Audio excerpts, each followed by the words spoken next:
एक बार फिर हुआ भोजपुरी का सीन कुछ ऐसा। तो जरा कुछ नाच गाना दिखा दो हमको। बसंती, इन कुत्तों के सामने मत नाचना।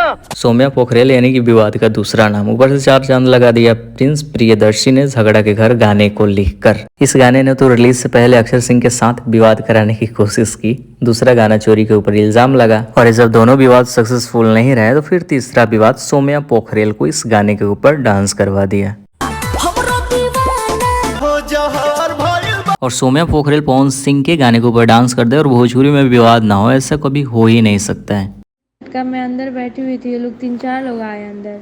बता तो ऐसे रही है जैसे कि किडनैपिंग करवा के किसी ने पवन सिंह के गाने के ऊपर डांस करवा दिया। झमकावला से हुई। खैर मुद्दा यह है कि सौम्या पोखरेल ने इल्जाम लगाया है कि पवन सिंह के जो राइटर है प्रिंस प्रियदर्शी ने पहले रिक्वेस्ट किया, फिर रील्स बनाया, देन अलग तरीके से कैप्शन लिखकर वायरल किया। इन सभी चीज़ों पे आप सब क्या सोचते हैं कमेंट सेक्शन में जरूर लिखिए। जितना हो सके इस वीडियो को शेयर कीजिए, चैनल को सब्सक्राइब कीजिए। मिलते हैं किसी नए वीडियो के साथ।